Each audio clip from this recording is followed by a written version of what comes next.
সময় তখন পা দিচ্ছিল মধ্যরাতের দিকে।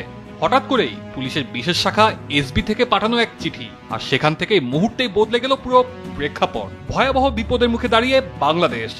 সর্বোচ্চ সতর্কতায় পুলিশ। প্রশ্ন হচ্ছে, কি ছিল সেই চিঠিতে? কেন সর্বোচ্চ সতর্কতায় পুলিশ? আর কোন বিপদের সামনে দাঁড়িয়ে পুরো বাংলাদেশ? তার আগে একটু জানিয়ে রাখি, আওয়ামী লীগ কর্মীদের প্রশিক্ষণ দিচ্ছে মেজর সাদিক নামে এক ব্যক্তি। এমন খবর সামাজিক মাধ্যম সহ বিভিন্ন সংবাদ মাধ্যমে প্রচার হয়। প্রিয় দর্শক, আসসালামু আলাইকুম। বাংলাদেশে কি ঘটতে চলেছে চলুন আমরা শুনে আসি। এখনো যারা সাবস্ক্রাইব করেন না, সাবস্ক্রাইব করে আমাদের সাথে থাকুন এরকম আরো সুন্দর সুন্দর ভিডিও পেতে। সে প্রেক্ষিতে মেজর সাদিককে নেওয়া হয়েছে সেনাবাহিনীর হেফাজতে এবং করা হচ্ছে তাকে জিজ্ঞাসাবাদ। বৃহস্পতিবার 31 জুলাই বিকেলে ঢাকা সেনানিবাসের অফিসার্স মেসে আয়োজিত এক প্রেস ব্রিফিং এ এসব তথ্য জানান সেনা সদরের মিলিটারি অপারেশনস পরিদপ্তরের পরিচালক ব্রিগেডিয়ার জেনারেল মোহাম্মদ নাজিমউদ্দৌলা। এদিকে সর্বোচ্চ সতর্কতার নির্দেশনা থাকায় পুলিশ সহ আইন শৃঙ্খলা বাহিনী দেশের মানুষের নিরাপত্তার স্বার্থে চষে বেড়াচ্ছেন পুরো দেশ জুড়ে। দেশের মানুষকে দিতে চাইছেন নিশ্চিদ্র নিরাপত্তা। মেজর সাদিককে নিয়ে আপনারা প্রশ্ন করেছেন, আমাদের নজরে এসছে। যদিও বিষয়টি তদন্তাধীন আছে, তারপরে আমি বলবো যে এরকম একটা ঘটনার কথা জানার পরে আর্মির হেফাজতেই সে আছে এবং তদন্ত চলমান আছে। তদন্তে তার দোষ প্রমাণিত হলে নিঃসন্দেহে সেনাবাহিনী প্রচলিত নিয়ম অনুযায়ী তার বিরুদ্ধে ব্যবস্থা করবে।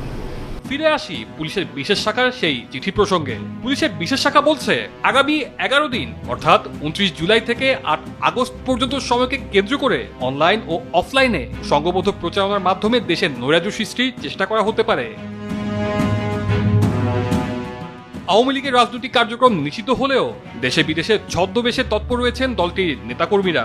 গোপনে তারা একত্র হয়ে সহিংসতা বা হামলার পরিকল্পনা করতে পারে। সামনের দিনগুলোতে এমন আশঙ্কা থেকেই আইন শৃঙ্খলা রক্ষাকারী বাহিনী সারা দেশে আগামী 11 দিন বিশেষ সতর্কতা জারি করেছে। বিষয়টি যে শুধু আইন শৃঙ্খলা বাহিনীর সতর্কবার্তা, ব্যাপারটি এমন নয়। এই ভয়াবহতার মাত্রা আরো স্পষ্ট হয় প্রধান উপদেষ্টার প্রেস সচিব শফিকুল আলম যখন বলেন, দেশের রাজনৈতিক বন্দোবস্তের জন্য আগামী 4 থেকে 5 দিন খুব ক্রুশিয়াল।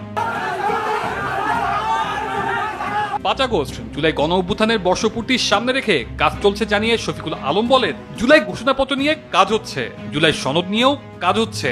আগামী 4 থেকে 5 দিন বাংলাদেশের রাজনৈতিক বন্দোবস্তের জন্য একটি ক্রুশিয়াল সময়। আগামী 5 থেকে 6 দিনে বুঝবো আমরা সামনে কোথায় যাচ্ছি। এই কয়েকটা দিন খুবই ক্রুশিয়াল। আমরা যেটা রাজনৈতিক বন্দোবস্তর কথা বলি সেটার জন্য খুবই ক্রুশিয়াল একটা টাইম। প্রোক্লেমেশন নিয়ে কাজ হচ্ছে, চার্টার নিয়ে কাজ হচ্ছে। 5 তারিখ আমাদের প্রথম বর্ষপূর্তি।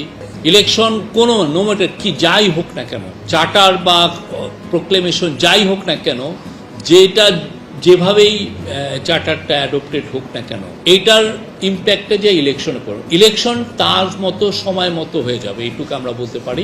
পরিস্থিতি বলছে এক ঘোর বিপদের সামনে দাঁড়িয়ে বাংলাদেশ। তবে পরিস্থিতি যাই হোক না কেন, অন্ধকার পথ পাড়ি দিয়ে আলোর পথ খুঁজে পাবে বাংলাদেশ, আর এমন প্রত্যাশাই করছেন দেশের মানুষেরা।